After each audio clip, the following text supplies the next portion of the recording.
Hey, this is Big Papa Pump Scott's Diner. Yes, it is me, Gerald the Poupée. Hey, this is Joe Gatto. Well, hello there. It's me, Harold the Puppet. This is Adriana. This is Johnny Wrestling, Johnny Ardano, and you are listening to Shootin' Poop. The following podcast is brought to you by the Johners Podcasting Network, found exclusively at WrestlingWithJohners.com. Holy moly, ladies and gentlemen, episode number 57. Whoa, hold on a second. Who the fuck invited Sean again this week? Bro, you fucking invited Sean again this week. Oh yeah, that's right. Carry on. While DDJ tries to wonder if he can remember what day it is, if he's wearing drawers, and if the Bears actually won this week, this is episode 57 of Shootin Shit. Let's go. Let's go.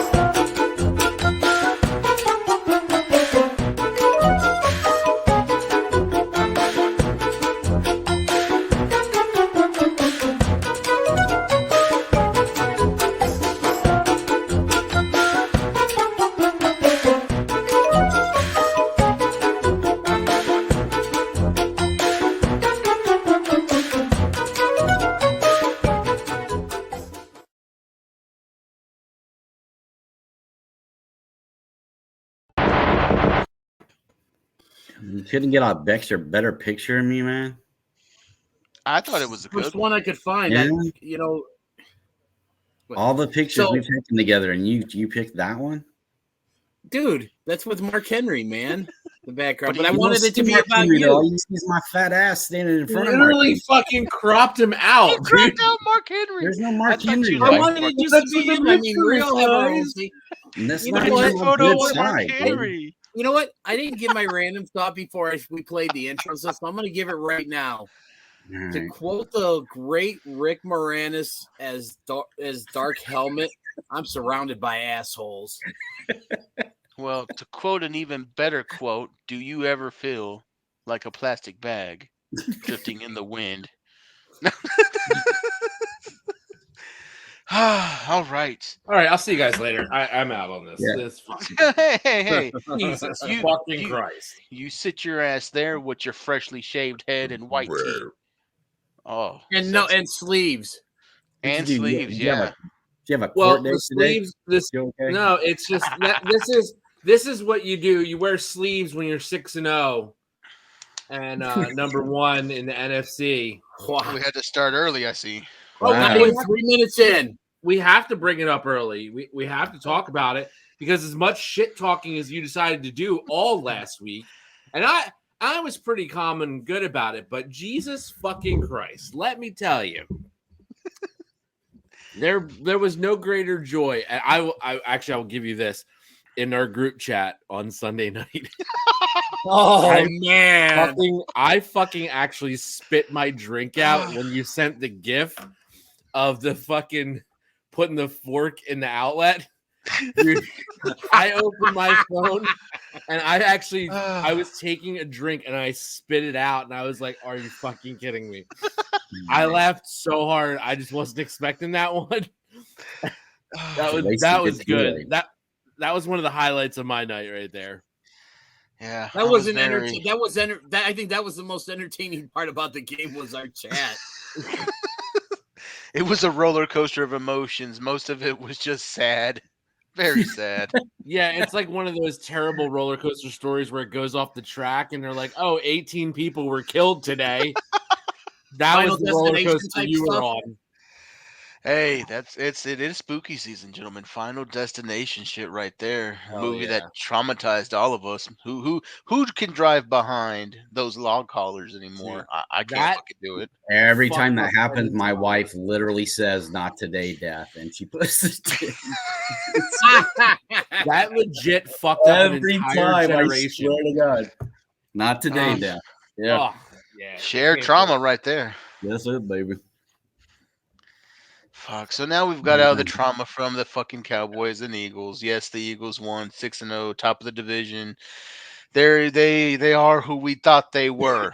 Okay, they are who we thought they were. Damn it, I'm fine with that. Um, That's okay, Still doing buddy. The better. Bears are definitely who we thought they were. Are you really fine with that? Because you sound kind of bitter. My work here is done for the evening. Just sit there and take in the Philadelphia formal wear, which is a plain white tee that you get when they let you out of the prison yard. And you know what? And if the Eagles lost on Sunday, I would sit here like a man and take my fucking prison pounding just the same way. So Hard and rough. hard and rough, just the way your mother likes it. But wow, you know, Hey, I would have taken it like a refute that. man. So I expect you fully to take it like a man. That's right. That's right. Where are we gonna start tonight? Since we're all taking it like a man, who are we starting with tonight? let's start with There's so many sound audio clips from this episode in the first 5 fucking minutes already. Yeah, I know. If I ever retool the introduction screen, I bring in the voice clips. Yeah, this is probably going to be the episode I go to. Oh my god! I would say, you know what? There's been worse ones of you that we have noticed, so I wouldn't even try DDJ. Hey, I'm the one that does the editing and stuff, so I have the power. I'll fiber someone. I've got the power. I'll fiber someone to have the whole Matt Taven conversations edited out to where it's just really bad. Oh my god! You had to bring up Matt Taven already. Yes, I did. Throw everybody's shit out early. Last week he was going to be in the WWE, and now he's what, AEW?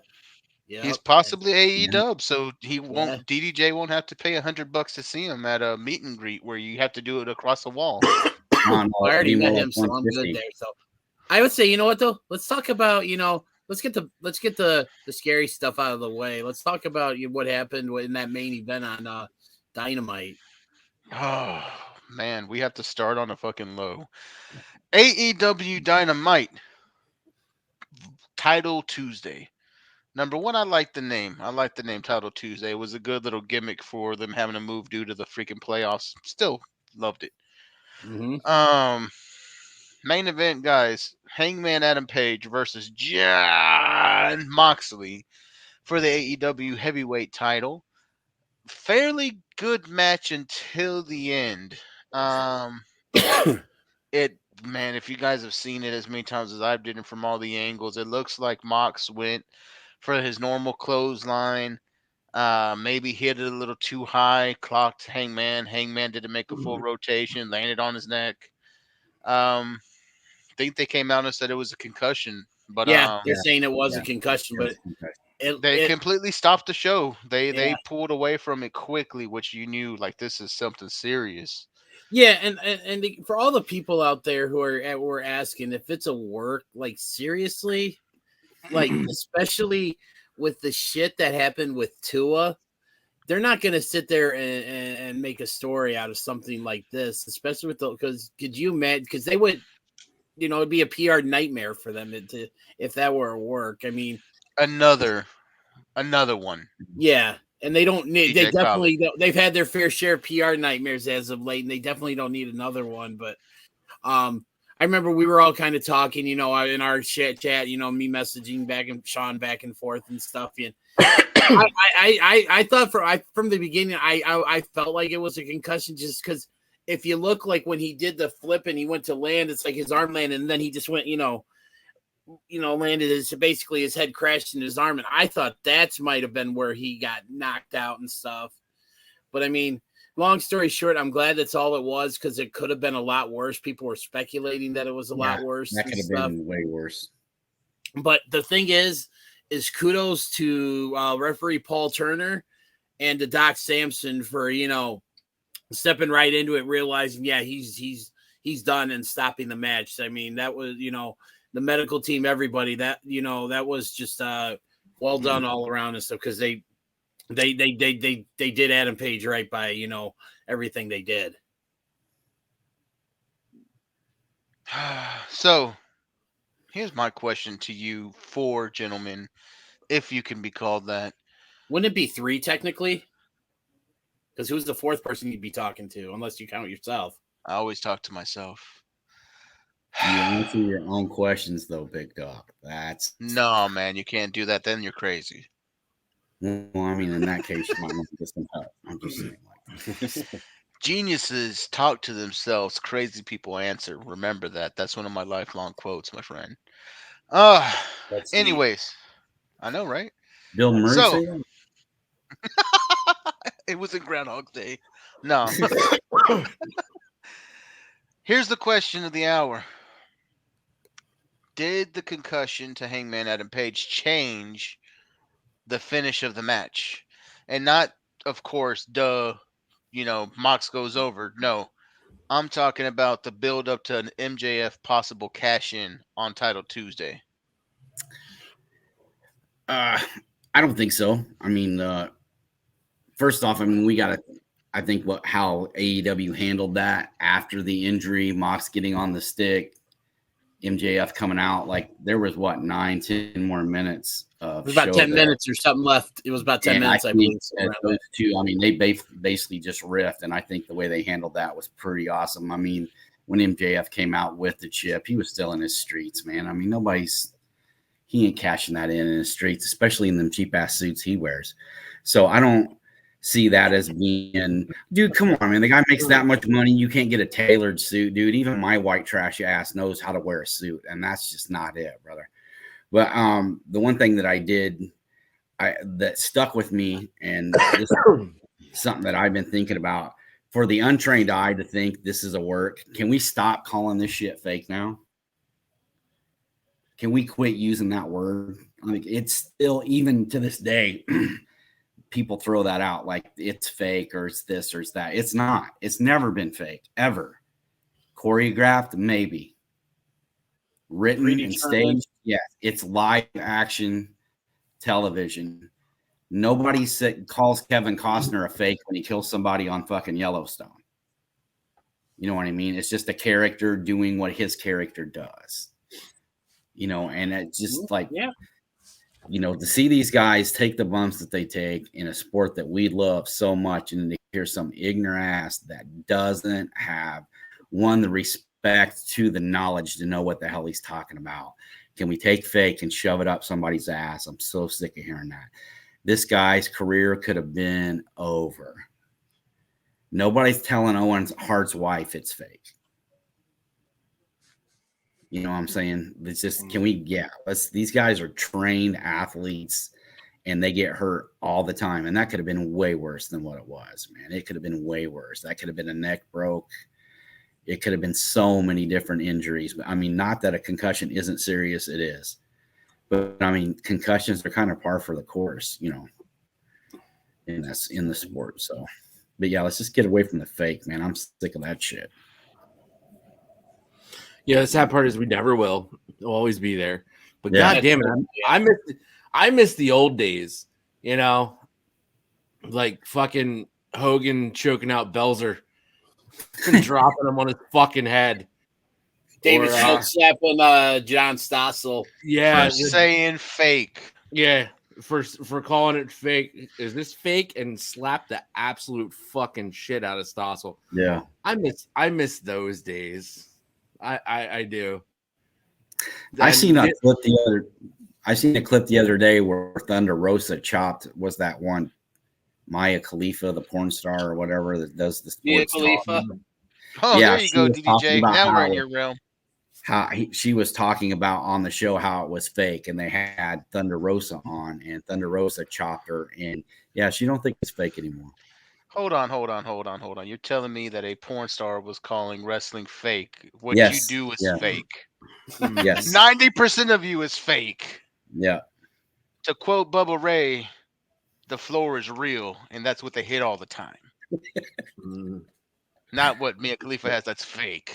Those weren't That's a real. good Anyway, I know DDJ can give us a full TED talk on that. Mm-hmm.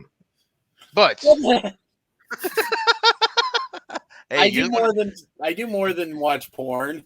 And speaking of which, a T's and P's to Adriana Chechik for breaking her back at TwitchCon. Speaking of porn stars, yeah, I heard about that. You know, it's just a weird segue out of nowhere. We're talking about concussions. You know what? Thoughts and prayers while we're on the hey, star she's hurt and fucking undergoing surgery. I mean, we're talking injuries here. Might as well What throw the it fuck? out there. She literally broke her back. I love my wife so much. Baby, Is if she you watching? watch this, I love you. I love you. I don't Sean know says what he these has no cretins are idea. talking about. I ain't got. Daddy Don't know, check his baby. It's browser okay. history. Daddy Don't don't check know. the browsers. Okay. All right, we're getting this back on track here. Okay. Hold on. It doesn't matter what you think. No, I'm joking. It does. We'll get to it in a second. But I just wanted to say thank you, Joey K, for throwing out the thoughts and prayers, especially coming from the premiere that's big. So go ahead, Dennis. I'm sorry. That's all right. We all know you're sorry, so. Oh, I'm sorry. But no, the whole thing. I think it didn't necessarily change. I think it kind of I think it changed. It didn't necessarily change the fact that this was going to be announced because I feel like this match was going to be announced in some way, shape, or form on Tuesday. But I feel like it more or less they had changed how they went ahead and did it. Because in addition to that, then they read all the matches and stuff. Because clearly you could tell they were scrambling, like how are we going to fill this airtime and stuff. And I thought the way they ended up doing it with Mox and MJF was really good because it stemmed off the promo that MJF had with that he had with Regal, which we're going to be talking about. And I really liked how they played off of that. Let's do that now. And a part that I want to call It's Still Real to Me, damn it, that promo felt real. Oh my God, that was amazing. That was fire. That shit, I legitimately feel like he honestly looked at that email every fucking day. Of course he did. Saying fuck you and just fucking grinded it. Yeah, of course he did. So which one here's a little question I want to throw out there to you guys, and then whenever Joey K gets back, playing with himself. He's probably changing his shirt, man. Yeah, we're playing with your dinghy. He got hot and bothered. Yeah, but no, did this one feel more real than the promo he cut on CM Punk back in, I think it was to set up the dog collar match with when he talked about when Punk left walk on the WWE. How it broke his heart. Yeah. I think it was on par with that. I think anybody that's great in this business uses real life to, I mean, they always tell us, if you got to be yourself, you got to use these real life situations. Yeah. They said last week, and I'm gonna retract the statement that I said last week. I said last week that I felt like Mance Warner was the best promo in the business. And I love Mance Warner. Like I do. I love him to death. And I would love to see him get to AEW and him and MJF go at it like Rick and Dusty used to, because that's how that promo, in my opinion, dude, I got to give him MJF's just, man, he is just the best on the stick. Like the guy is so over and so hated, and justifiably so. He is a legit asshole. He really is. We've met him. Hated. He's only 26 years old. We have met him face to face, and he is legit an asshole. He is so kayfabe, staying with his character. I mean, he is so dedicated to that. Motherfucker called me tons of fun when I met him. Shut up, Joey K. I'll laugh because my brother calls me that. So fuck it. He talked and shit. You met my brother. You know he's a dickhead. He talked shit to He one of our didn't- other buddies, but he didn't talk shit to me. Like he didn't say Sean, shit to me. He didn't even sign my fucking autograph. He had Wardlow sign MJF. Wow. And of course, Speaking of MJF, I Sean, loved it. He's going to be at that Squared Circle convention that you, me, and that we're going to. and Jerry are going to talk about going to in April. So that's going to be interesting. Where's that at? It's in Indianapolis. Yeah, it's like a 2-day thing. I think that promo with Regal, and I mean, come on, we got to give props to Regal too. I mean, my God. Oh, Hey, you get a killer performance from MJF, and Regal comes back and slaps him with an old school. Oh, you right. fucking think you're the Forehead. best. Yeah, absolutely. I've said this before. Go back and watch the last William Regal promo from his last match in NXT. Yeah. The promo that he cut when he was going against Claudio Cesaro. And that fucking promo is just amazing. Yeah. Where you talk about mixing in like the realism, where he's like, the one thing that's eluded me my whole career, basically calls himself, I'm a fuck up.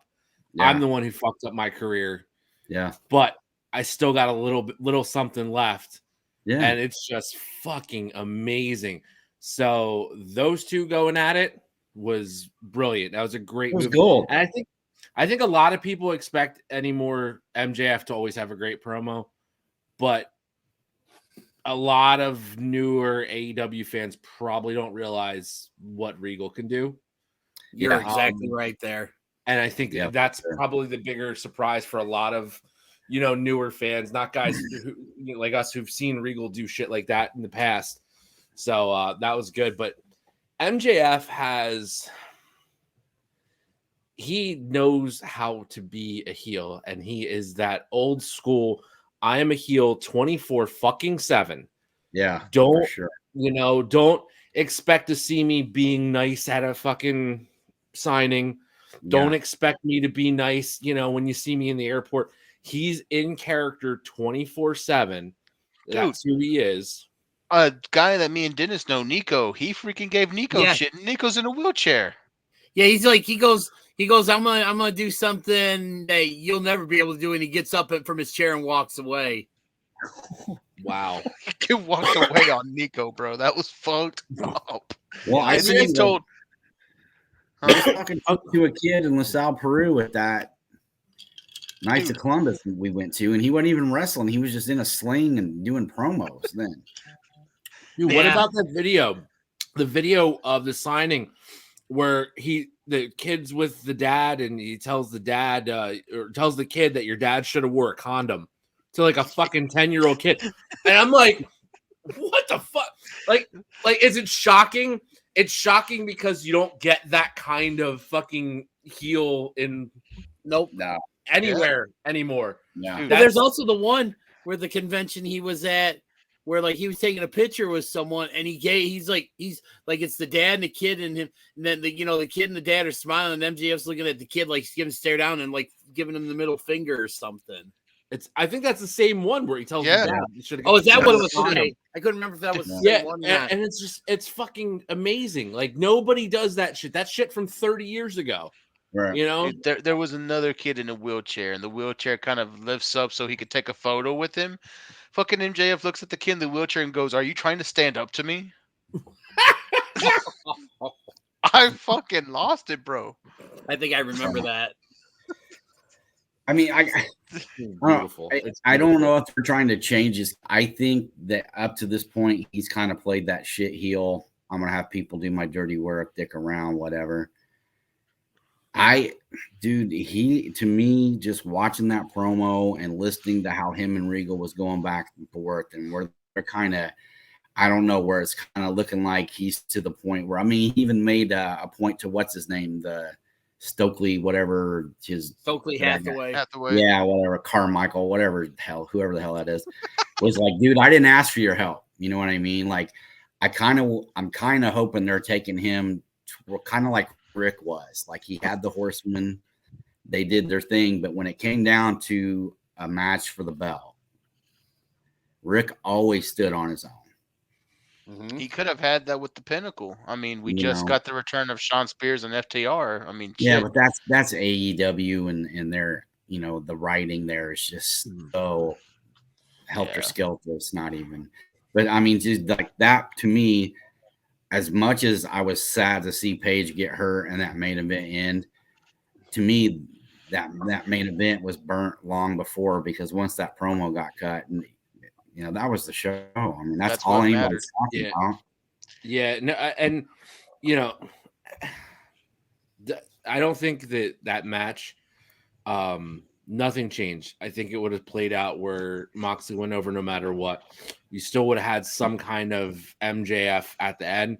I just think it had to extend a significant amount of time. Yes, yeah. I think it went from 2 minutes to 10 minutes, and you know, it's like we got to fill this. And fortunately for Tony Khan, AEW, they have MJF to go out there.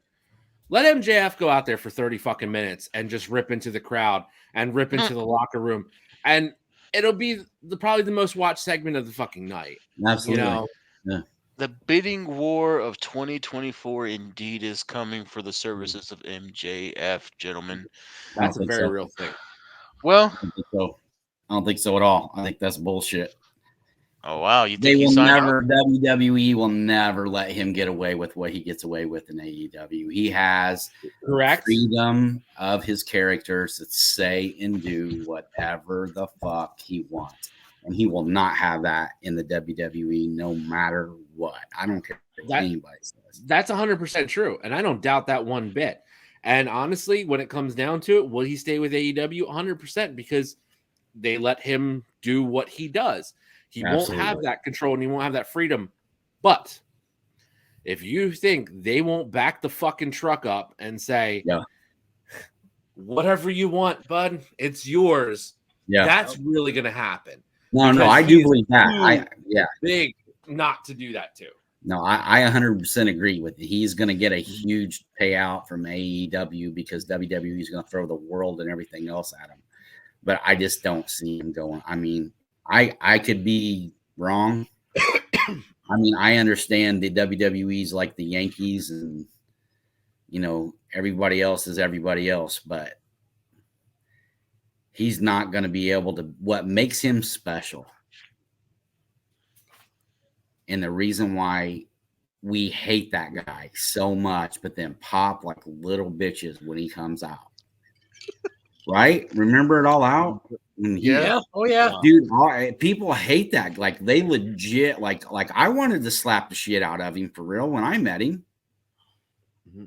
But when he showed up at All Out, dude, that place popped. It was one of the biggest pops of the night. And you talk about like people hating him. By the end of that promo he cut with Regal, the crowd was cheering for him. Yeah. Yeah. They felt it. Yeah. Make the crowd feel something, they'll be with you. And the ratings showed it, guys. Dynamite outperformed NXT head-to-head on Tuesday night. So a little bit of, you know. Yeah, but you know what though? I'm in all honesty, I'm sick. I know what you're gonna say. It's ridiculous. You know, I think the best thing about that is that if you take the two numbers together, they had almost 1.5 million people watch the wrestling show on Tuesday night. How awesome is that? If we all hold hands and sing Kumbaya, that's amazing, DDJ. And I love you for it, my brother. I love your Kumbaya, my lord. You gotta Scissor remember, me, daddy. Oh my God. It's also apples to oranges at this point. Yeah. NXT today is not NXT from 2019. No, it's not. So it's you can't even make that comparison. And I know, and I've said it enough on this show, I don't even watch NXT anymore. I really don't care. I could tell you maybe 3 people on the NXT roster, and right now, that's probably stretching it. But you know, yeah, it's nice. It's nice that they're putting up WCW Thunder, you know, numbers towards the tail end of their run combined. So I mean, yeah, props to them for that.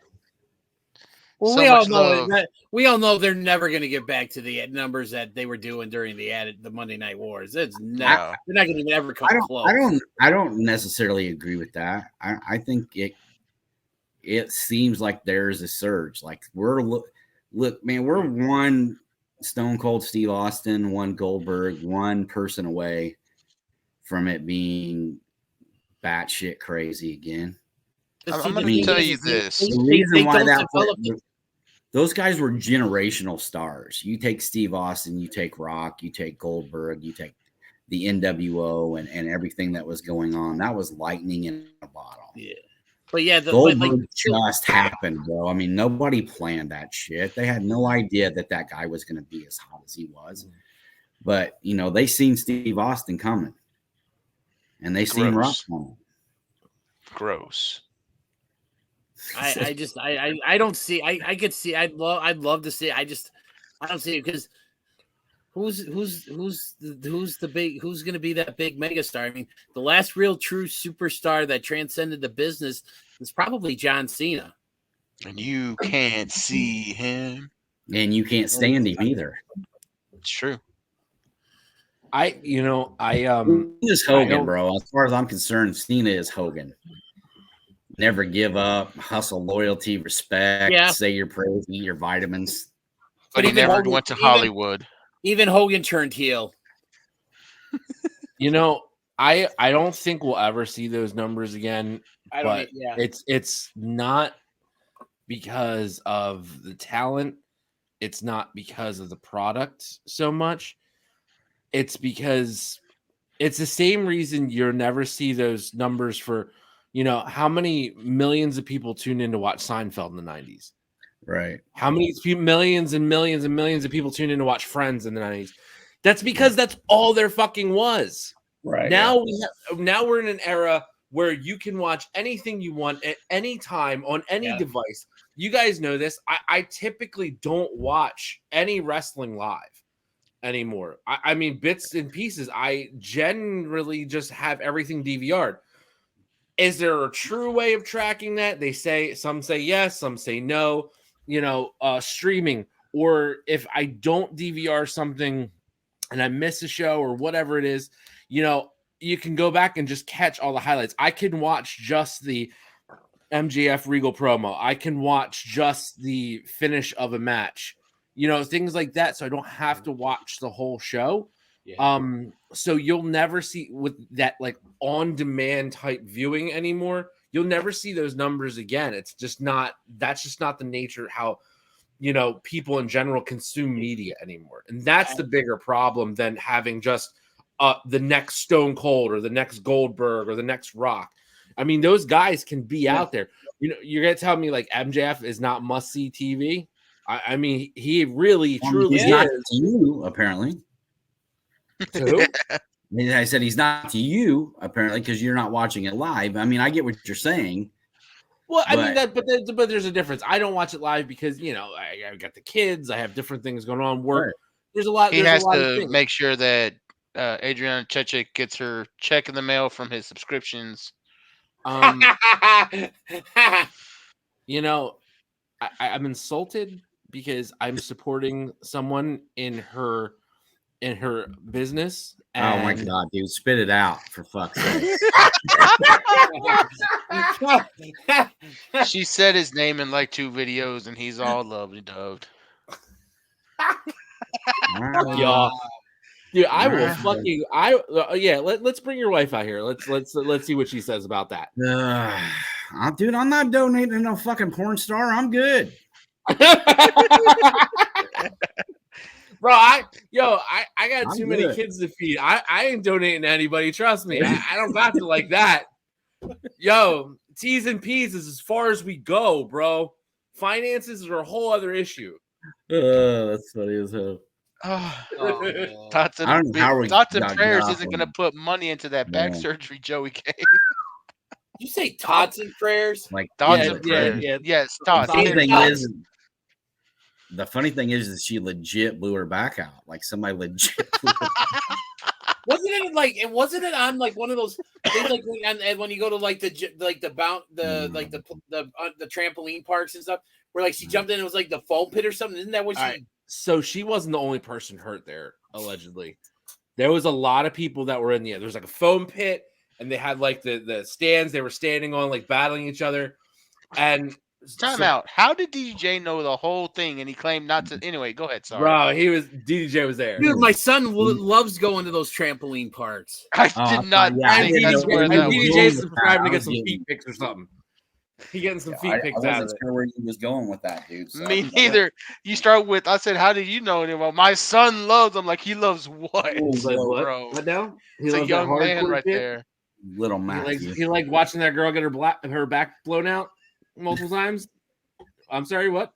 No? Okay. No. You guys are all fucked up now. No, so real in all seriousness, a lot of people supposedly got hurt at TwitchCon from that. The foam pit was not deep, and people were just straight landing hard on the ground there. And like there was a whole list of people that got fucking hurt. And I was like, ooh, that's not good. And then apparently she got the worst of it and broke her fucking back.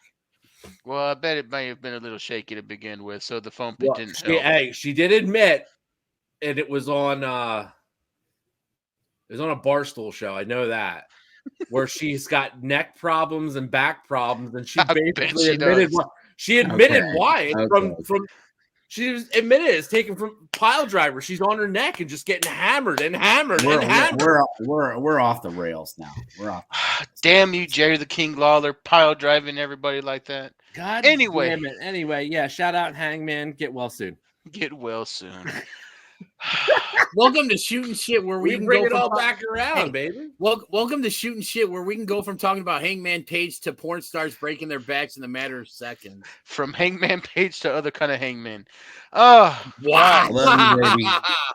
See, oh my God. You've got to bring it full circle, gentlemen. Full circle. Full circle. Wow.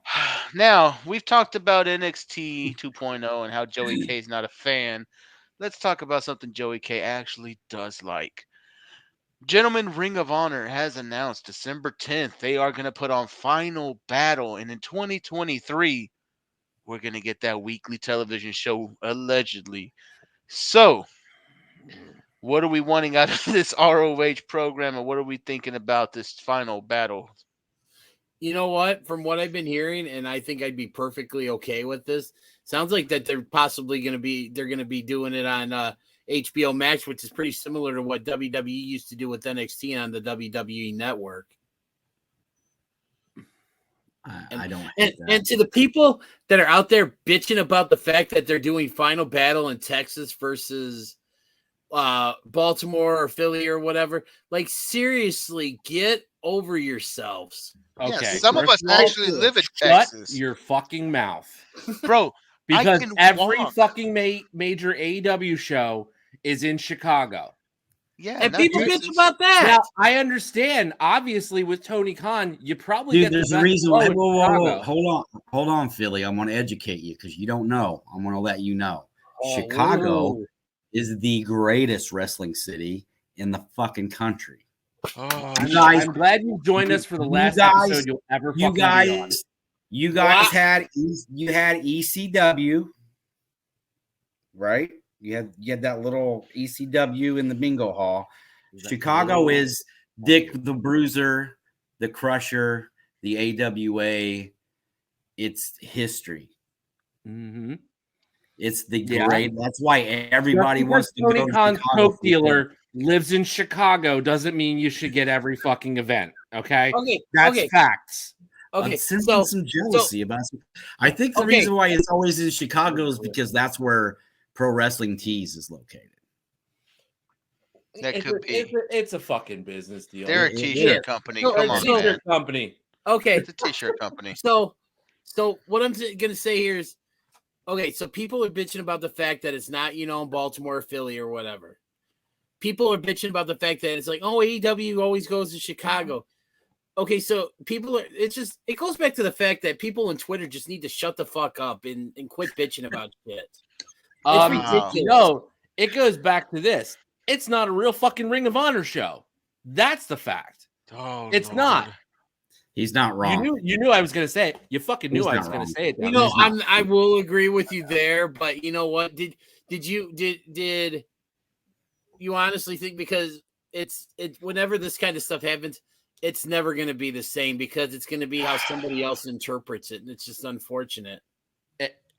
It drives me insane that because I was a big Ring of Honor fan of just Ring of Honor. I don't need AEW presents Ring of Honor. Like I the like Ocho what Ring of Honor is did. the Ring of Honor champion, sir, and he does that with pride and dignity. Speaking of the Ocho, fucking if Dalton Castle is not signed, it was not signed before this match, Tony Khan needs to sign him after the match. Holy shit, gentlemen. Shut up. Stop real quick. Breaking news in the NFL. Oh, yeah, I The just saw this Carolina too. Panthers are trading Christian McCaffrey to the San Francisco 49ers for draft picks. Ooh, buddy. Wow. Well, Talk I mean, about you've seen giving that up on your coming. team. He can't stay healthy, man. I mean, he's just, and I think that's just because Carolina sucks. That's why he's always injured. He's the fucking workhorse. They don't do shit but run the ball with McCaffrey. He probably blew his knee out signing that deal. Right. Just like Miss, never mind. I'm not going to go blow your back out again. We'll leave that one alone. Wow. Yeah, we pile drive that one to death already, haven't we? Okay. Oh, yeah, it has been. I love you, baby. Hot dog in a hallway. Yeah, I love you, baby. Is she in there with you? No, she's not, but she's gonna watch this, and I'm not jumping on this bandwagon with you motherfuckers. You're on your own. Yeah. Hey, when I come down there this weekend, am I going to be welcome into the house? Well, as long as you behave, you know she'll kick your ass quicker than she'll kick mine. Well, that's why I'm always on my best behavior when I'm down there. I don't want her kicking my ass. You kind of getting back to the ring. Awfully about that lady, though. You were like, oh, you mean Adriana? I love her. And you basically almost had to even it. No, I never said. No, not you. Dennis did. Dennis was all over. Yeah. Dennis definitely said that. Whatever. Definitely. I gotta clip this and send it to Crystal. I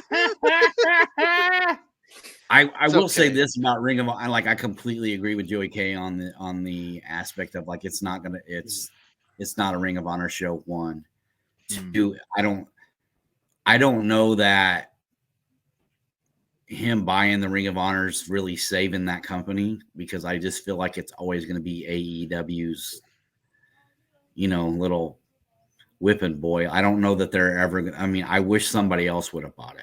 Like there's a part, like I know that there was the rumor going around that Punk had talked to the owner there and was in talks at one point of maybe purchasing it. I would have loved to have seen that. I just don't. I mean, dude, he has a lot of respect for Ring of Honor. He has way more respect for Ring of Honor than I think any other company that he worked for, because it was everything he thought pro wrestling was supposed to be. But right now, it's not. I mean, it's Ring of Honor in name only. They're basically using their belts and putting it on their AEW talent. Nobody there is working. I mean, if you ask what I would like to see happen, I would like it to just be left the fuck alone. Let them keep doing what they were doing, but pay them. Yeah. Give them the production, the money that they need. Give them the money to recruit talent. Let them be what Ring of Honor has always been, which is an educational place for young talent to come and learn the trade. But we don't know what's not going to be that. Yeah, we kind of do. And we kind of do, though. Look at the camp. We kind of do. Since Final Battle last year, when the rumors were out there, and then Tony Khan stepped in. This is why FTR showed up that night. They had a lot of video packages of people talking about Ring of Honor. You had Brian Lethal came back after just signing with AEW. Yeah, Lethal came in to help with the main event because Bandito was out with COVID again. Like, there's a lot of shit, and I get that, and it's nice, but you got the vibe that night too that it's changing. It's gonna change. Yeah. And then come Supercard in April, that was an AEW show. Yeah. You know, and I will argue with anyone until you're blue in the fucking face about it. That was an AEW show. And now fast forward 7 months to Jericho is the Ring of Honor champion. Yeah, that's Garcia is the pure champ, which okay, I get, but he's already been established as an AEW talent now. Yep. FTR is your Ring of Honor tag team champions. I don't mind it because out of anybody who carries a Ring of Honor title right now, that is a legit team that could be like, yeah, I could see them being Ring of Honor. Okay. Yeah. Samoa Joe. All right, Samoa Joe was Ring of Honor, but he hasn't been in a long fucking time. Right. And what do they really do with him? He's been injured though. That's his thing. He's always They've been injured. putting him with Wardlow lately. Yeah, they're War Joe. A homegrown AEW star. And that's because he's at a point in his career where he can't do it on his own anymore. So they throw him in a tag team, but he still has name recognition. So we're going to put the Ring of Honor. I feel like TK is just going to Ring of Honor is what he in his brain, the way he works, because he is so laser focused on WWE. We're in competition. We're competing. That Ring of Honor is going to end up being, watered down generic NXT. You know what I mean? Like it's going to be in his mind, I'll build, he's going to have good intentions for it, but it's never going to get the attention that it needs. No, it'll always be second fiddle. It's not the main show. So yeah, absolutely. And that's the thing though, man. I mean, when he purchased it, that Ring of Honor was not going to be the main thing. Hell, it wasn't the main thing already before. Time slot at 2 or 3 a.m. when you could catch old replays of Ring of Honor. I mean, honestly, they weren't put on a better pedestal back in the old days. The thing is, the fans got behind it. And he succeeded. Oh, it did because of the fans. Yeah. The hardcore fans drove it. They are the heartbeat of Ring of Honor. And what they're doing now, and I think this is why I have hope. Because yes, Chris Jericho isn't Ring of Honor. He's the champion right now, but he's going through this tour of wanting to be Ring of Honor champions. There can be a former champion who takes that belt off of him that is Ring of Honor. He's only the champion because they're getting that TV deal. That's the only reason why they have the belt on him. That's the whole thing. It's the name recognition of having Jericho, but he's gonna lose it to a former Ring of Honor champion. I'm telling you right now, the person that takes the belt off of him is not going to be AEW. It is going to be Ring of Honor. Danny Garcia to me is about as pure can get. So was Wheeler Yuta. Both of them holding that title, freaking loved it. Didn't have any issues. Claudio was, always that indie guy. He never got the big break in WWE because they saw him as that indie guy. Yeah. Joe is, for better or worse, at the point of his career where Joe is Ring of Honor. He's royalty. He's one of the old ones. He just can't go no more. So he's not going to be putting on these timeless matches. Maybe he loses that Ring of Honor TV title to an up-and-comer, someone who is going to make their bones off of Samoa Joe. That gives me hope for the future that Joe could be that role. Your 6-man tag team, Dalton Castle and the boys, in my opinion, Dalton Castle is one of the most underrated, just technical wrestlers of all time. Because he has this flamboyant personality and character, you kind of overlook what his ring work is. But to quote my mom, who watched him on AEW this week, that was hilarious, by the way, when you posted that. I love that. Yeah, it was 100% for real. My mom looks at me and says, that gay guy could wrestle. And that gay guy's really strong. And then when Jericho nailed him with that spinning back elbow, of course, I get the look, the Judas effect. And she goes, I used to throw elbows like that too. And when I kind of laughed, I got the threaten with, I'll hit you with one right now. Yeah. Did she throw one of those elbows when you complained on your birthday about not getting that Rock DVD? Man, the way it came at me like a hurricane, I bet she did. I bet she did. You want to talk about concussions, Hangman Page? You have nothing. No, I'm just joking. I'm just joking on that point. Wow. I'm Hispanic, brother. We didn't get timeouts. We got knockouts. When you woke back up, then you went outside and played. But, anyways, I have a lot of hope for the future of Honor. Right now, does it feel like it's not Ring of Honor? Yes, because Tony is having to get a whole new crowd of people to buy into Ring of Honor so that when Honor does come back, you can start that building points. Because who cares if Joe Schmo takes a belt off of Joe Schmo, but you're making your bones off of Chris Jericho. You're making your bones off of Samoa Joe. These guys who have real name value. And to be honest, I want Josh the Goods Woods back in ROH. I don't want him on AEW. I want to see him go back. I would love to see Bandito. We know he's under contract. I want him in ROH. There's guys that are out there. Gresham, whatever the fuck you're doing, I would love to see Gresham back in ROH. Titus, Rhett Titus, wherever you're at, want to see you back. Silas Young, Yes. come on. There's guys out there that are Don't Ring forget of Honor. your buddy from Canada, All Ego. Oh, Ego Rage or Ethan Page or whatever the fuck his name is. Ethan needs something to do, man, and he could make some bones helping out some younger kids. He should Uber. He might make more money. Damn. But I'm saying there's hope for Ring of Honor. Don't lose hope. See what's coming up, man. I'm cautiously optimistic. Ring of Honor, episode 4, A New Hope. I'm gonna close on this. I get your point. I understand it. However, doing what they're doing now cost them the Ring of Honor faithful that kept that company from going under for quite a few years. That is truth.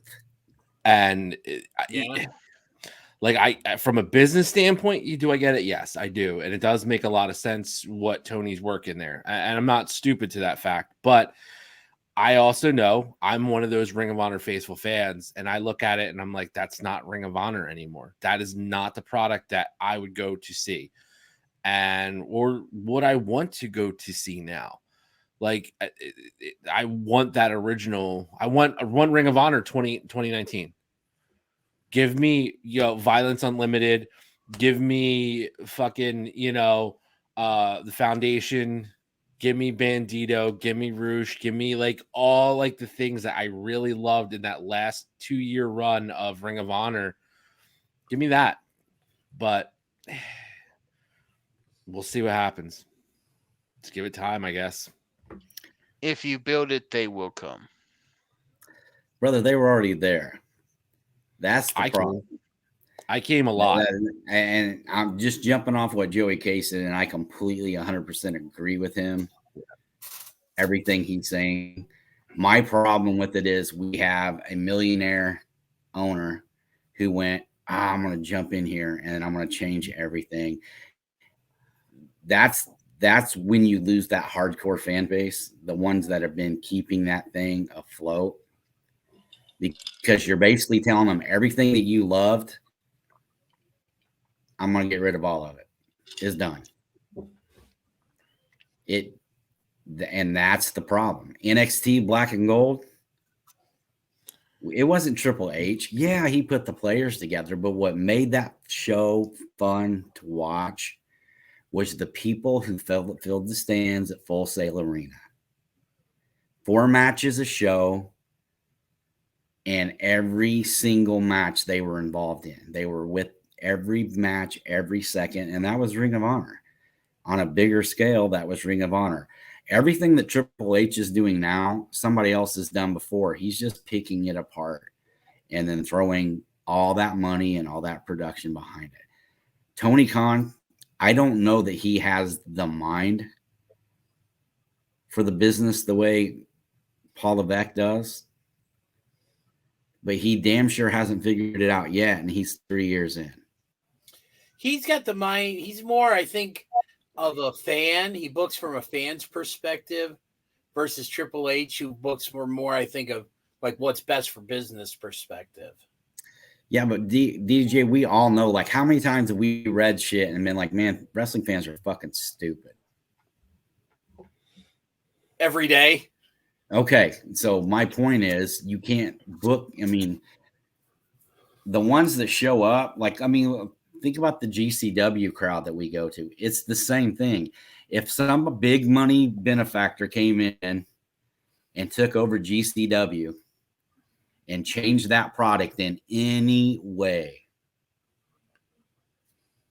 there wouldn't be people fucking lining up and screaming for Nick Cage because it'd be a watered down white meat bullshit. It was like when WWE tried to re-release ECW. Oh, God, that was horrible. I mean, it was not the same. And that's why anybody in Philadelphia will tell you that when John Cena showed up and wrestled there and wrestled Rob Van Dam, legit, they would have burnt that fucking building to the ground if Cena walked out there. Burn it down. There is no doubt in my mind you would have seen some of the worst fan behavior of all time at a wrestling show if Cena would have won and walked out of there. And they knew it. They knew it in that building. And if there was anybody that went into it going, yeah, we're gonna put Cena over tonight, when they realized, oh, we're standing in the fucking Lion's Den right now. Yeah, sure. We need to put Rob over ASAP. Yeah, that was 100% it. I mean, yeah, and that's one of the few. It's one of the few times I'd ever give Cena respect because he handled that. Yeah, not a lot of guys. A lot of guys would have been shook going in there. Mm-hmm. A lot of guys would have been shook because he was not the fan. he was not beloved in Philadelphia. That shit, nobody was buying. When they threw his shirt back, like yes, he took the shirt, he threw it back. He threw it back 3 times, and I was like, okay, all right. But that first one in particular, though, he wasn't expecting that. No, he wasn't. He probably was like, yeah, we got a hot crowd. They're really against me because, Rob's an ECW original. Yeah. Okay, I get it. But when they threw that shirt back and were like, fuck you. Yeah. Oh, that's something that John Cena was not used to seeing in the WWE ring. Well, let's get to something that we're not going to be used to seeing for a while, I guess. In a WWE ring, guys, they've rumored to start cutting down some of our premium live events. Joey K, I know you love that phrase. Fuck that shit. With the WWE. DDJ, sir, if you can, pull up our beautiful graphic to see what the proposed PLEs for next year is. You got it. So, easy come, easy go. Technical difficulties. But our rumored lineup for our premium live events, back in the day we used to call them pay-per-views, will be the Royal Rumble, Elimination Chamber, Mania, King of the Ring making a return, Happy for that one. Money in the Bank, SummerSlam, an unnamed UK show. They're bringing back Evolution and the Survivor Series War Games. Yes. Some noticeable missing themed shows, I guess you could say. Looks like we're missing TLC, we're missing Hell in the Cell, we're missing Extreme Rules. Things and I'm that okay with all of those. Things we've all bitched about. Yeah. You know what? So you brought up the WWE, the UK, the unnamed UK premium live event. How hilarious was that picture of Warhorse holding the sign that said, why didn't they call it, instead of calling it Clash at the Castle, why didn't they call it Castlemania? That's actually pretty funny. I like that. I love that. I popped big time when I saw that. I love Warhorse, man. He rules ass. Yeah, he does. But adjusted schedule, the return of a favorite in King of the Ring, which launched a lot of careers. Notably, one you guys were talking about earlier, Mr. Stone Cold Steve Austin with Austin 316. Mm-hmm. So we get a chance of getting that again, even though that's lightning in the bottle. But yeah, I mean, we're never gonna get that moment again. Let's be real. But there's something to be said for King of the Ring coming back. I mean, when did we this is early episode when we were talking about that first King of the Ring 93. Mm-hmm. Like if you go back and watch it just purely as a wrestling fan, it really worked You know, I love it. It's my favorite King of the Ring event that they put on that original. Brett had matches that night. He had 3 matches, and they were 3 completely different matches from each other. And it was just like, oh, this is what this could be. You get real, like, almost mashup type wrestling. You know, he has the classic match with Kurt Hennig, Mr. Perfect. Awesome, right? Then you have a match against essentially a giant. You have the match with Bam Bam, right? Yep, that was the final. What was down there? That was the Big Show. You're saying the giant, you know? That's what I thought you were doing.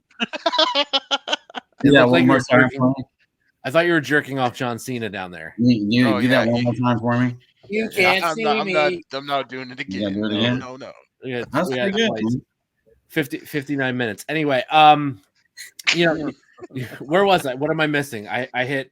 Hold on, who did I hit? Because I got Razor Ramon in the first round. Okay, you got Razor. So the Razor match, you know, a power type guy. You have Bam Bam on the giant side, and you have Kurt Hennig on the technical side. So you have 3 different style matches all in one night that really worked out well. Yep. That's the kind of shit that we should get in King of the Ring.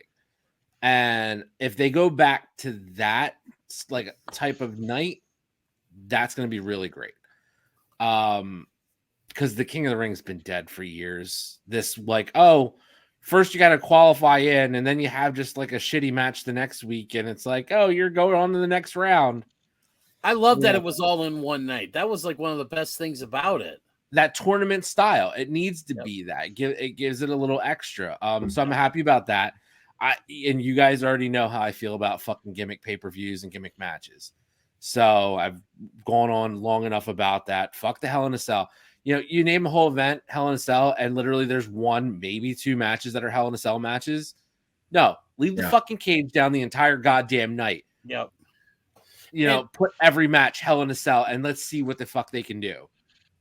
I think the one thing that I really like about this is if this is all we are getting are 9 premium live events next year, that's going to allow storylines to breathe.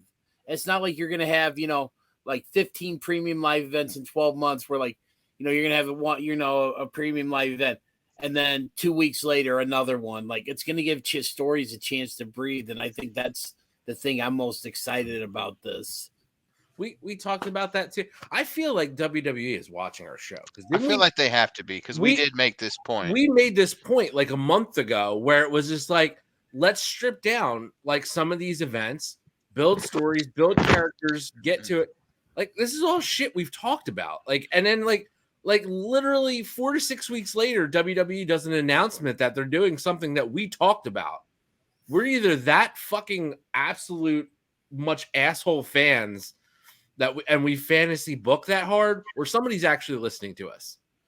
It has to be. Somebody's listening to us. We'll take our royalty checks, please. Please. I just want that merch money.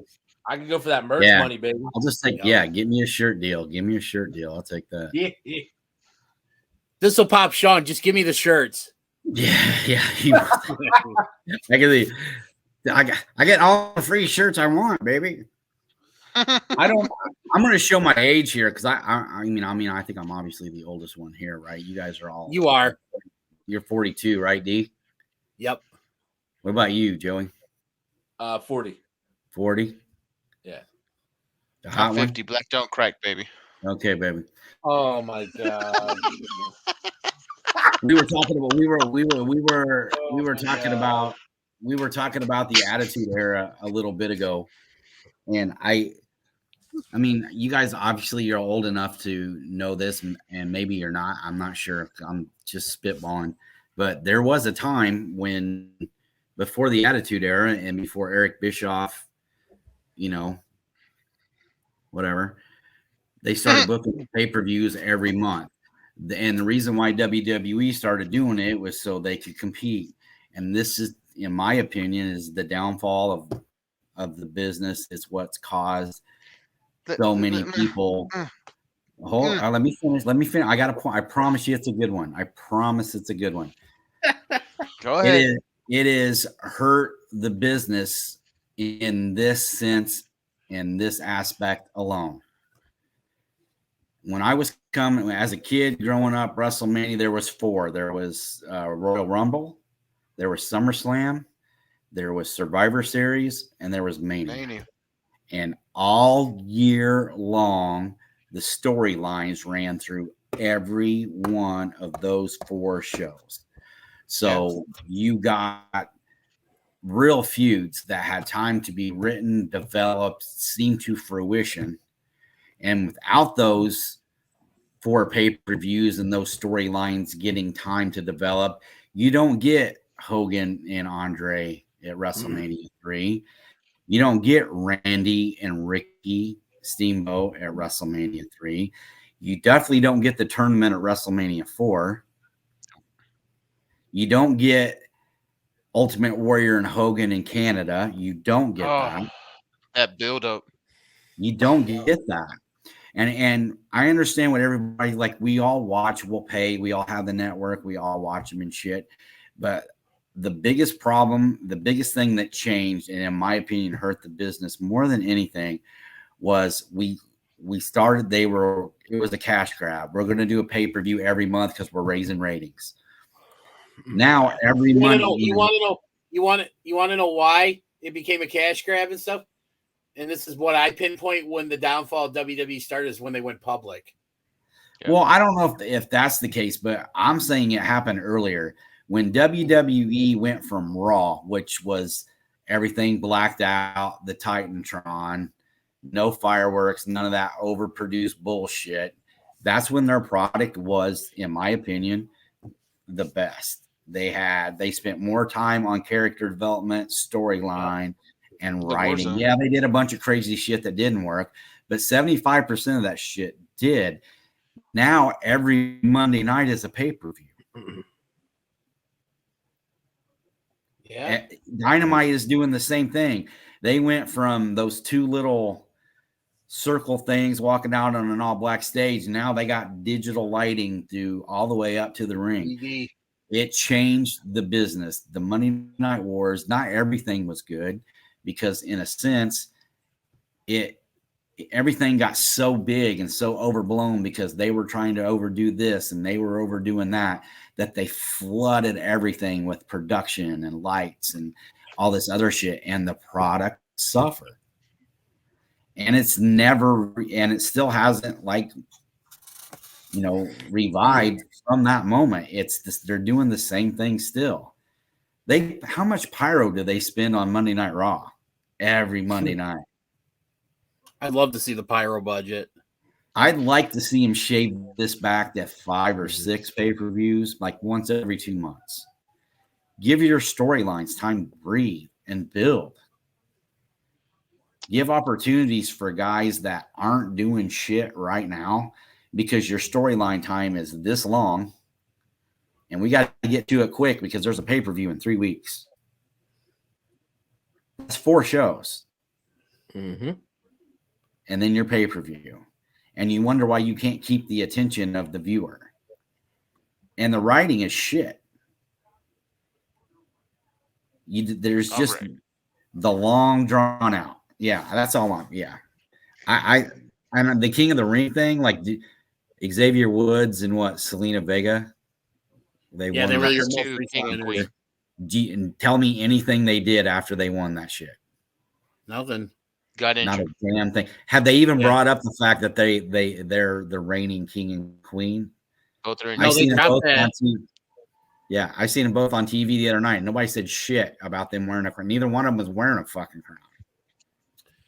Well, they both got injured, came back, and they were no longer king and queen. It's a wasted pay-per-view, man. It's a wasted pay-per-view. All right, so my take on the whole situation, man.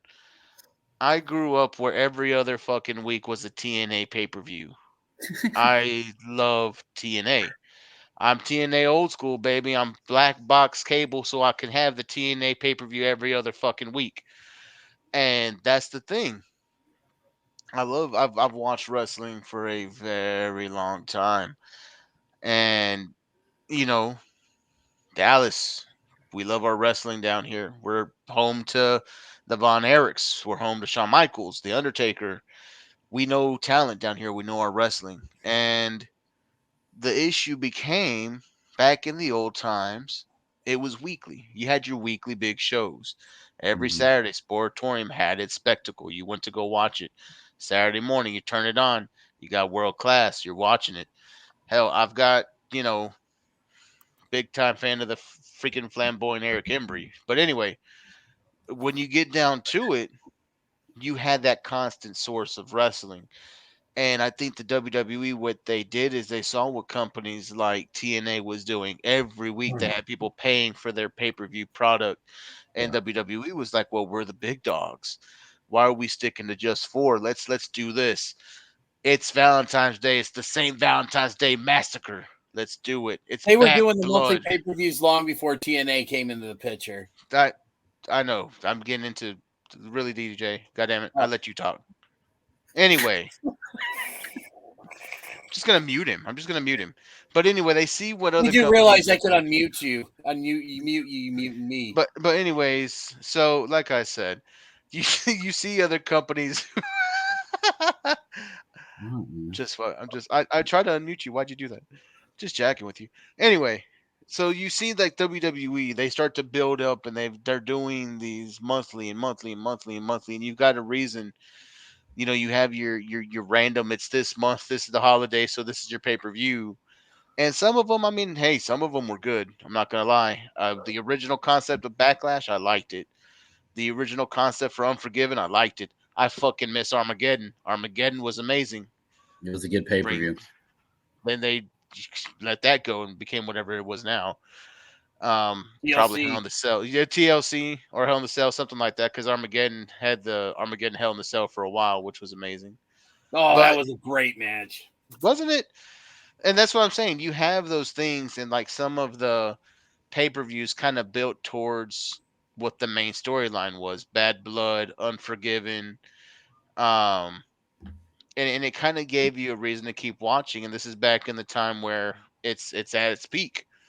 It's at its peak, so people are wanting to see it constantly. The demand was there, so they kept on pushing that supply because the demand was there. Hey, demand side, supply is there. Let's keep going.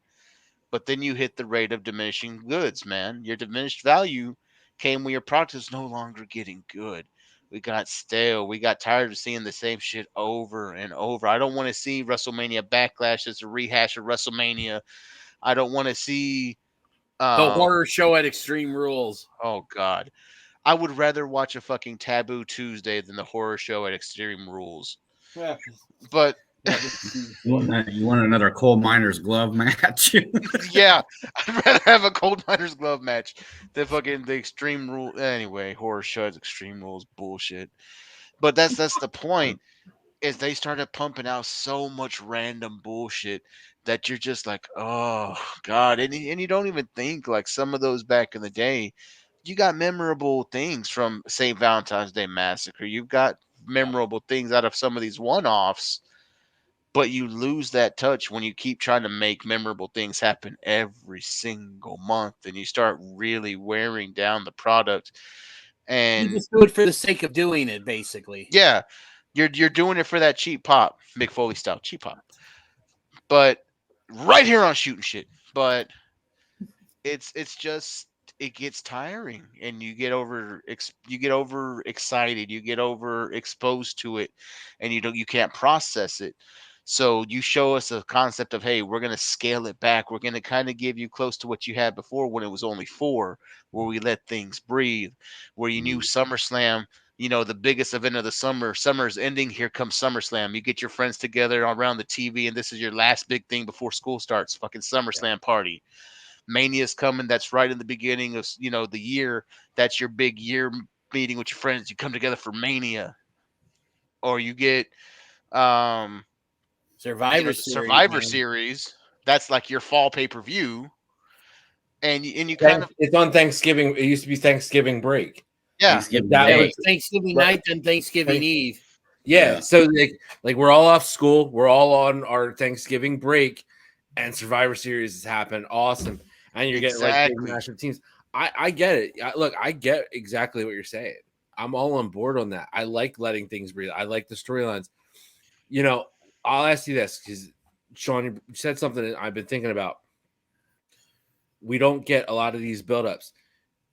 We still we can sit here and probably do half of this episode about the Warrior Hogan match from Mania 6, right? And the build up.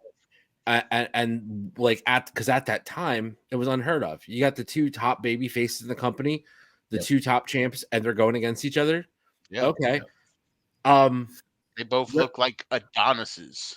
Let me ask you this: the last 5 years of WWE live events, pay-per-views, whatever, do you have a moment or do you have a match with a build that comes even remotely close to just that? And I'll say, I'll put Mania in there. You know, like look at WrestleManias, look at the big four as they are. Rumble, Mania, Survivor Series, even with all these monthly shows, the big four are still the big four, and everybody knows that. I mean, do you have a moment that you can say, oh, wow, yeah, in 30 years we can go back? Oh, do you remember what happened at Mania in 2018, 2019? I don't think there's even a remotely anything close to the last build. That's the diminished product. Hold on. DJ's for a got big one. moment. The last decent build for a match like that was like really like stretched out that I can think of was the night when they started the night after WrestleMania 27 when they started building the up to Rock versus Cena, the first one, like literally a year build. But that doesn't even count. That was on satellite. That's like I'm saying that's the last time I remember a decent build. You know, they were really building up to something. Well, it was a build. I don't know if it was a decent build, but they tried to. Yeah. Yeah. I get what you're saying. To asses. But I get it too. But like my big point is too, though, I have trouble counting that because Rock's not even he's not on the roster. Yeah. We're talking about the two biggest names in the company. Yeah. In that build. Active. Full time. And heavyweight champ and intercontinental champ. So you don't have those moments when every 3 to 4 weeks you have a pay-per-view. You can't. Especially when one title isn't as valued as it used to be. Right. And I'll throw one more thing. I'll throw one more thing in there too. Think about this. Having less events is going to be make or break for a lot of talent. Mm-hmm. Because now you're going to have to go out there and you're going to have to build. You don't have a 3-week window where you can get a crowd hot in 3 weeks. No, let's keep you hot for about 6 or 7 weeks and see how that plays out. Let's see if you really can do that week after week. Go out on the mic. We just talked 20 minutes about how great MJF is on the mic and what we'll listen to. But how many guys in the WWE can do that? Week after week after week. Kevin Owens, Miz. Maybe a handful. Did you say Miz? Yeah. Oh, dude, the Miz can get you there. I guarantee it. No. The Miz can get heat. Like the Miz can definitely get heat. I'm not saying that, and I love the Miz. I'm not dogging the Miz. He can definitely get heat, but nobody is buying him going over anybody. Like him and Roman, could Miz get heat? Yes, but nobody buys him going over Roman. Well, nobody buys anybody going over Roman at this point. It's not not be the best example. Roman is Bruno Sammartino incarnate. He beat the Beast incarnate. No one's beating Roman at this point. The illegitimate son of Vince McMahon, and I'm not talking about Swago. I mean the real bastard that's out there somewhere has a better chance of beating Roman Reigns than about anybody in the locker room does. You mean Mr. Kennedy? God, I miss Mr. Kennedy. Fucking A. I want to reach through this camera and punch you in your fucking head. Who? Wow. Me? No. You ain't talking to me, dude. I ain't got no Mr. Kennedy t-shirts in that closet over there. Ain't no Mr. Kennedy. No. What's wrong with Mr. Kennedy, dude? Such a fucking amazing act, dude. He's a white boy ripoff of The Rock, bro. That's his problem right there. He's like he was White Rock light. Like that's White Rock light. Look, man, I don't know. Like I don't know. Maybe I'm such a rock homer and such a rock fan that I fucking took the generic brand of the rock and was like, oh, this is fucking awesome too. But Jesus, Wish.com. the wish.com brand of the rock. It's basically the meme. It's like, we want the rock. We have the rock at home. Well, fuck. Yeah. Okay. Hey, stop talking about Ricky Starks like that, damn it. Oh. Man, you're like selling all maybe tonight, maybe dude. Adriana Chechik should go see his surgeon for the neck issue. Yeah. We can bring everything full circle for the night. Yeah. On that note, shoot, we're already over an hour. We might as well just kill it. I wanted to get into NJPW, but my baby Let's do that mama real won the quick. match. Here, I got the graphic. Let's just you want to go do a quick run through? Back again with Adriana Chechik, I see. Let's put up the graphic. Actually, you know what? Before we do that, real quick, Sean, I have it on good authority that Mr. Jerry Hayne Jr. is going to have a response to your comments about the gun show contest next week's episode. Just to give you a quick heads up. Yeah. Is he gonna get Jerry? Is he gonna get a spray tan? And you're just gonna have to wait and see. Jerry is gonna pull a rock. He's a ginger Hoosier, buddy. He's gonna have to, Hold on. you know. Hold on.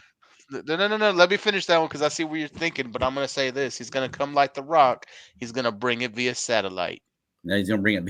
He's gonna bring it via satellite. I'm gonna put this out there right now.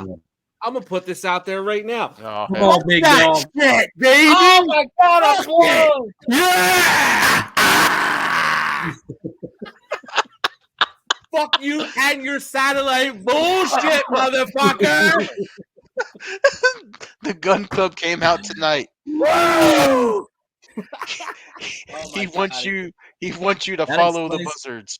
It's so funny that you said that because he's been messaging me all this nice stuff lately, and now I know like he's just coming to start shit. So that's awesome. So I just wanted to throw that out there. All right, Joe Biden. Let's. We love you, Bray. Trying to throw that slur. All right, Joe Biden. I'm gonna throw up the bracket here. So give him a quick rundown. Let him in. All right, quick rundown of the NJPW World TV title. Okay, so I guess the Brown Stains mean they went on because I know for a fact that David Finley beat the guy's name that I couldn't say last time. Yoshinobu Kanemaru. Bless you. My guy's still in there. All right. Zack Sabre Jr. beat Alex Zane.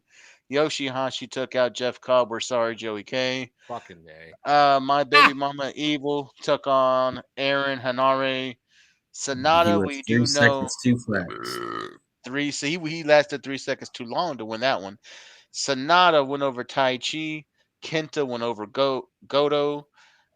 Still to come, the matchup of Tomohiro Ishii and Ren Narita and the Great Okan and Toru Yano will be held on the 26th, with the next stage of the tournament starting on the 27th. All right. That ugly ass belt looked like a stamp on a piece of leather. Hey, and one other thing, I think we need to take a moment real quick. Hold on, wait, hold on, time out. He put his shirt back on. You just stamp on a piece of leather. All I'm picturing is fucking 12 years old at or 11 years old at summer camp, like making a fucking wallet and like stamping that fucking damp leather. That's 100% that fucking title right there. Just take a quick moment. As of we're recording this on Thursday night, October 20th. Earlier in the day, it was reported that Kevin Nash's son Tristan, who I believe was in his mid-20s, passed away. 26. And so, thoughts and prayers to Kevin Nash and his family, because I mean that's like one of the worst things in the world to experience is losing a child and that and also too to kind of even pile on a little bit more is on Scott Hall's birthday, which was today too, and stuff. So it's just happy birthday to the bad guy. Yeah, man, I missed the bad guy. Yeah, just a fragile reminder, just how fragile life can be. I mean, it's crazy. Yeah, it's fucked up to join that DJ club. I need to give you a limit of how many sad things you could pull up on an episode of Shootin' Shit, because we can't go out on that now. I don't feel right closing the show on your sadness, guys. So we need a last topic. We need some last shots to kind of clear the room, bring everybody back up. What do y'all say? Do y'all want one more topic, or do you want to do final thoughts, and hopefully we can bring this full circle? Let's do one more topic. Let's do final thoughts, man. All right, let's do final thoughts. I got a good one. I think you guys are gonna like it. I really do. Let's go final thoughts. Who wants to do okay? first? Is that okay? Let's let Sean lead it off. Let's hear how good this is. I hear it. Go for it. So, October 29th, 1985. Does anybody know why that's important? I DDJ's the date guy. If anybody would, it's him. October 29th. October 29th, 1985. Oh God, is that something to do with Dusty? It sure as shit is something to do with it. It's the Hard Times promo. That's correct, sir. Give that man a pizza. My birthday. He likes Dino Nuggies. My birthday is actually October 29th. I was born October 29th, 1970, so my birthday's coming up. But the reason why that day, besides my birthday, is so important to me is because I remember being at a family birthday party that my parents had thrown for me at my uncle's house, who had cable, and I hung out there all the time, especially on Saturdays, because I could watch the Superstation TBS 605 and watch 2 hours of Dusty Rhodes and Magnum TA and the Horsemen and Lex Luger and Barry Windham and all that shit. I remember vividly, this would be my 15th birthday, sitting in the living room after having cake and hanging out with my family, sneaking into the living room and turning the TV. Well, the TV was always on. So the TV was on and sitting down and watching wrestling, and Dusty cut the Hard Times promo, which at that time, to a lot of people, I'm sure it wasn't that big a deal. I mean, it is now, like with YouTube and the clips, and of course the history of Dusty Rhodes, it's known as one of the greatest promos that he ever cut. But for a kid who grew up in Central Illinois, whose dad was a factory worker, it just resonated with me. I just remember thinking when he was cutting that promo and looking into the dining room to my left, where my family was drinking beer and laughing and having a good time, and knowing that every man in that room was going to get up at 4:30, 5 o'clock in the morning that Monday morning, put on their steel-toed boots and head to the factory, or jump behind the wheel of a semi, or jump on the tractor, whatever it was that they did for a living, and go out there and bust their ass to make that money. And that Dusty was talking about me and my family. And we all know that Dusty was a millionaire, and he was not the common man, and he was not blue collar, and he wasn't any of that. Did he grow up that way? Yes. But at that time, no, he wasn't hurting for money. He wasn't broke. He was just telling a story. But the story he told resonated with me so much that it just inundated me more into what pro wrestling is. I want to say that being here with you guys tonight, the last couple of weeks, has been awesome. Me and my family have been going through a lot of shit over the last year, and we're struggling, man. We're good financially. I'm not talking about that, but I'm just talking about the mental aspects of like going through a surgery and health issues and these kind of things. And because of pro wrestling, I have people in my life like DDJ who will call me today and just be like, what's going on? How you doing? Tell me what's going on. I wouldn't have that if it wasn't for, and I know this is kind of going back to what I said last week, but that promo and what it meant to me and the friends that I have because of this sport, and getting to know you guys and being able to hang out with you guys and talk to you guys about it, just reaffirms it's not fake to me. It's never been fake to me. I was never dumb enough to believe that there wasn't something going on, but it was never fake to me. And everything that I have because of it isn't fake. the friendships that I have and the people that are in my life and getting to meet people and know new people and make new friends, it all stems back to that promo. I was at a point in my life where I could have outgrown it and wrestling wouldn't have been what it is to me. But because of that promo and the fandom of it and just who he was as a performer just sucked me. Like, it literally, from that point on, I knew that this would be something that I would always be a part of me. It would always be a part of me. So that October 29th, yes, it's my birthday, but every year when it comes, all I can think about is Dusty cutting that promo. And here was a guy who was 6'3". He wasn't the best looking guy. He wasn't muscled up. He wasn't the best athlete. But goddamn, we loved watching that guy do what he did. We just loved it because what he did was for us. And you bought into that. It didn't matter that he had a lisp and one eye didn't open and he had scar tissue on his forehead and he wasn't the most attractive. That didn't matter because everything he said, you just believed. I mean, he was just that good. And I still, to this day, I miss him. Like, I still, to this day, every time I see a meme or a video, yes, I'll click on that and watch that because it just brings me back to a time where, man, it was just so much fun to be a fan, one, and two, he was just so damn good. And the touch and the reach that that's still going on in the business today.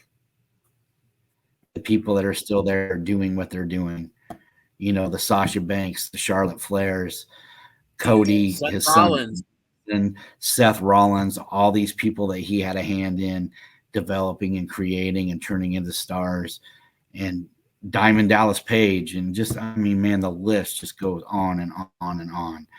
He will always, in my mind, be a part of that and the history of this business. And that's why it's not just my birthday, but that day is so special to me. It's all lies. It's all lies. Brock Lesnar's his favorite. Go away. Hi. Wow. Oh, she told on you. You make a working man. Hey. That was the maid. That was the maid. Oh, I hope to God she heard you say that. I want to see her fly in there and give you like a forearm. Get out of my room before my wife gets home. Oh, right in the middle of the working man promo. Oh my God. Into the beast incarnate. This heartfelt promo, and she just fucking blocked me. I love it. Oh, she's God. sleeping. Hey, does that mean she's sleeping on the couch tonight? Dude, you know better than that. She's the boss, bro. I love your wife. She's awesome. Yeah, kiss her ass now. You were talking shit 30 minutes ago. What was I talking shit about her? See, I just threw you under the bus with me. How's that feel? Dude, you're gonna catch that elbow. I'd watch out if I were you. That's great. DDJ, you can edit that out, right? Nope, that's all live, baby. We're live, pal. Yeah. Well, that was kind of broke the momentum up, didn't it? I'll let you know this one thing. We've done some extremely big F-ups on this show that DDJ has not taken out. And I believe he's had the ability, but he's just left him in there. I've had an issue where I called a whole episode by the wrong damn number throughout the entire show. To the point where we actually had to combine episodes. And they left it in there. I'm pretty sure last week I said Liv Tyler when I was talking about Liv Morgan, and that didn't get edited either. So way to go, producer. The reason being is I think it gives us it gives our show more of a realistic feel, Yeah, is that it? A realistic feel. You need to go. Or to you was too busy WWE's watching fucking TikTok. Spaceballs or some shit like that. No, he's watching. Hey! That is a classic. Do not about this bullshit. I know. Hold on, we need to reel it in so we can go home. Yeah. Sorry. Final thoughts, DDJ. Well, I don't know how I'm going to follow up what Sean just said because that was just beautiful. Well, all right. Final thoughts, Premier Joey K. All right. Hey! No, I mean, I couldn't have really put into any a better perspective than what Sean did, because what he said is a lot of how I feel about why pro wrestling means so much to me. But it's just like, just in general, it's just, we're all here because we all love the same thing. And it's great that we have this one thing that brings us all together. And it's truly unlike anything else out there. I mean, baseball doesn't bring people together like pro wrestling. Football doesn't, basketball doesn't, NHL doesn't, and all that. And like I said, what Sean said was beautiful. But I'm gonna just kind of quickly talk about just in general. I really like the fact that I feel like we're getting a better overall product out there. I mean, I was like, we're seeing more good than we are, and stuff. And I just think when wrestling's good, everybody wins. And the fact that there are still people out there saying that you have to only.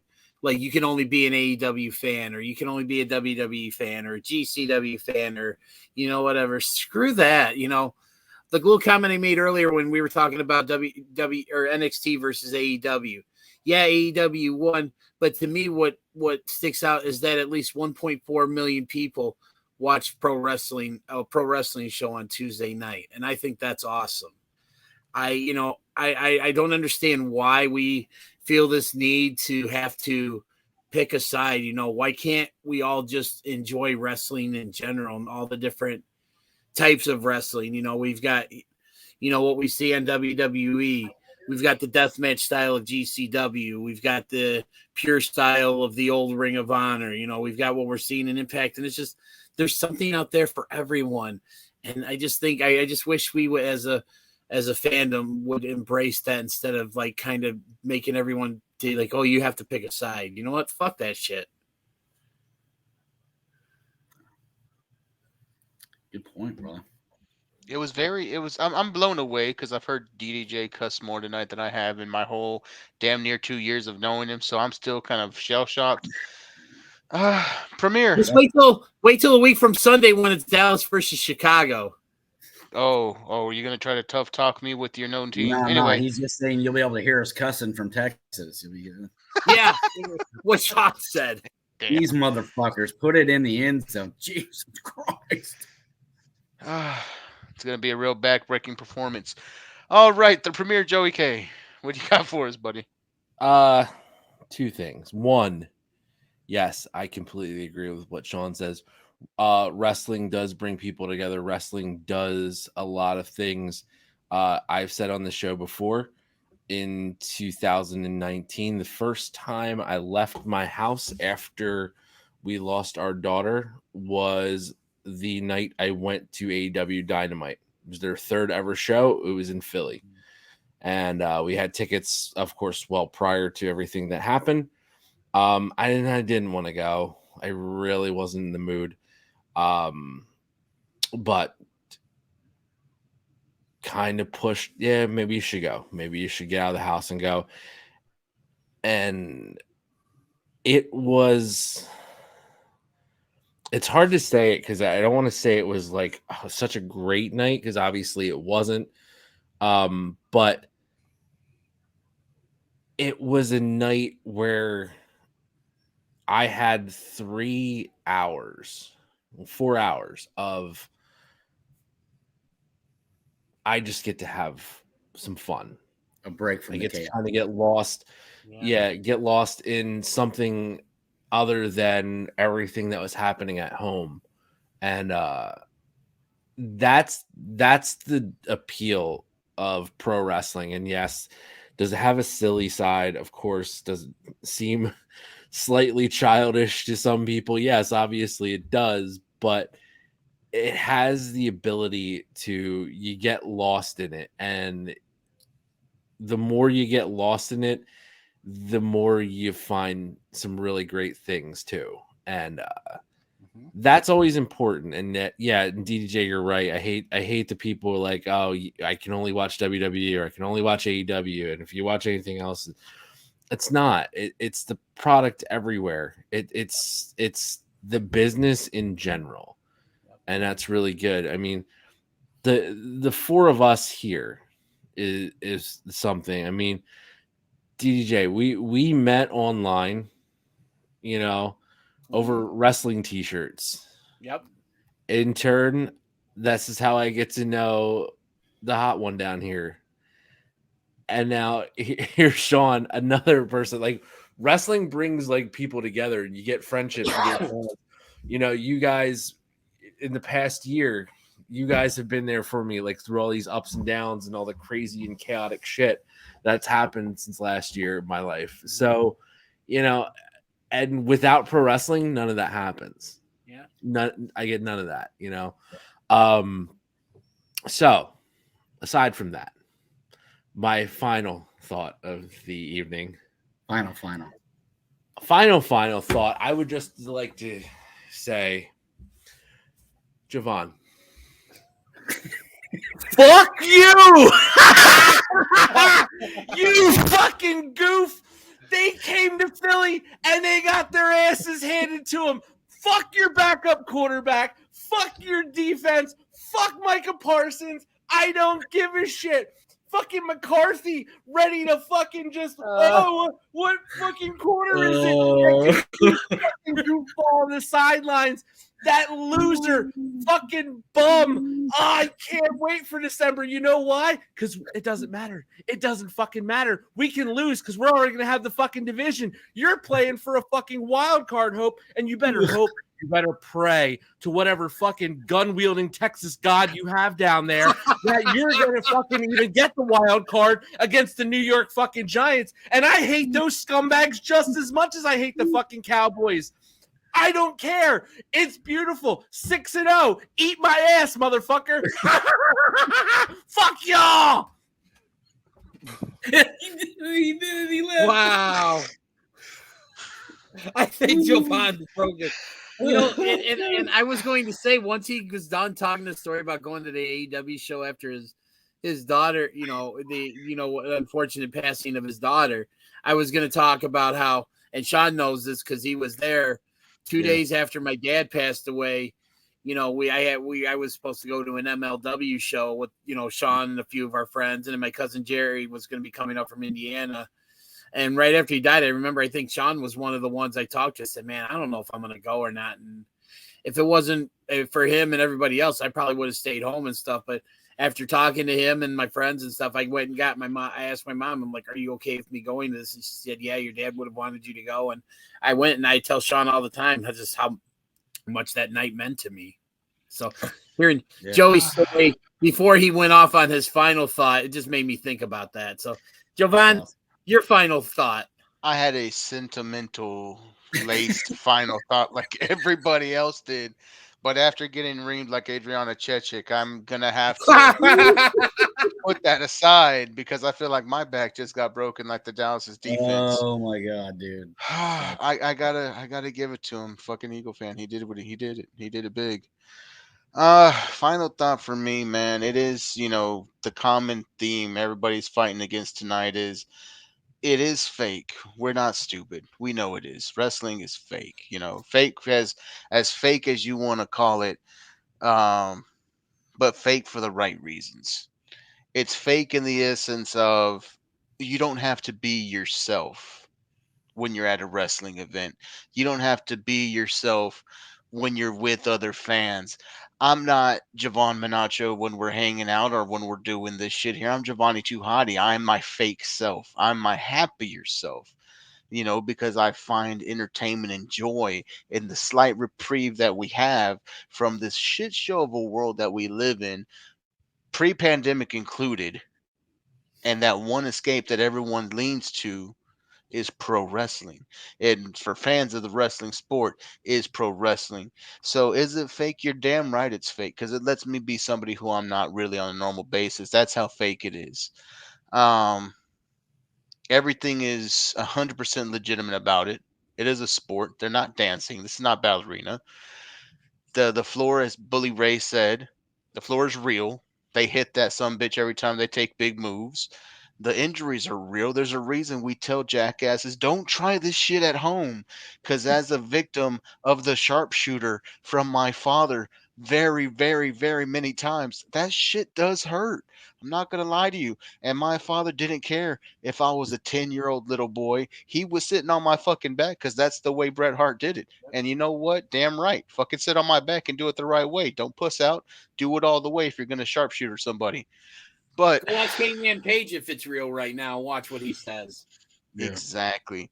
So the whole it's fake bullshit needs to stop, you guys. I'm not gonna go on a tirade about how a lot of other things are fake. That person that you watch on Snapchat, TikToks, social media, Instagram, OnlyFans. Facebook, OnlyFans, all that's fake, people. But since it's not pro wrestling, it's fine for it to be fake. It just blows my mind, the double standard. This fake thing is not hurting anybody. And it's not definitely, well, unless you're a fan of GCW, maybe you get hurt with one of the light bulbs. But DDJ got it. But it's honestly, it's a way for us to escape troubles, traumas from the real world.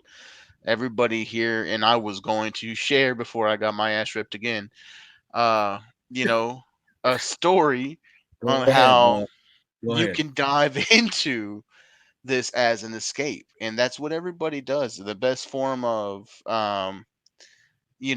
therapy, or the best form of escapism, is television. And when you get to it, wrestling is a scripted storytelling. And that's what you want. You want the story. You want the childhood story. You want the comeback kid. You want the underdogs. You watch for your perennial underdogs, like your Tommy Dreamers, like your Mikey Whipwrecks, like Hangman Adam Page should be. You want to go for, if you're a top guy, fuck it. If you're a big dog fan, you like Roman Reigns, you like the guys who rule the roost. You're a Brock Lesnar guy. Your wife threw you out there. I'm sorry. It's okay to like Dude, Brock I'm not a Lesnar. Lesnar fan. That's why she said that. She knows that I'm not. It's okay, man. He's for what it's worth. He's a good wrestler too. I'm not gonna put the man down because he could legitimately wear me as a fucking body bag if he wants. So I'm gonna say this, like we've said plenty of times, man. Watch what you like. Just watch wrestling. I don't care if it's like the weird shit from Australia where it's death match from down under. I watch that shit. Something random on IWTV when you can't sleep. I watch that shit. That's how I saw Danhausen for the first time. Paid him $20, got a photo and a fucking autograph.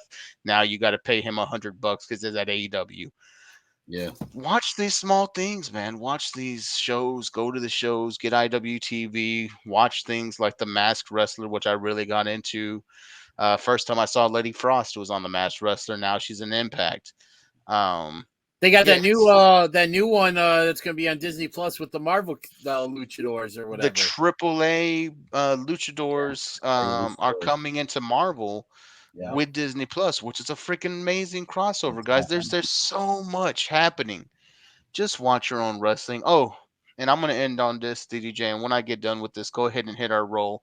Thank you to the girls out there in accounting. Thanks to the guys waiting back there in the catering room. Thank you to the Johners Podcast Network for always letting us do this. Thank you for Sean for making it here with us. Thank you for the premiere for coming back for the end. To DDJ and the one and only Sean down there. I'm Giovanni Tuhati, and my final thought before the music hits. Come on, baby mama, win that belt.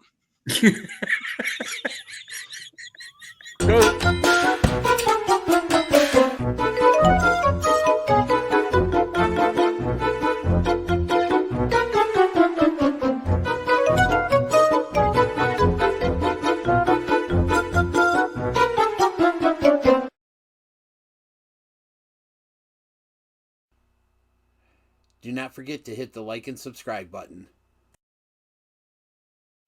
Follow the show on Twitter at SHOOTINSHT, and thanks for listening.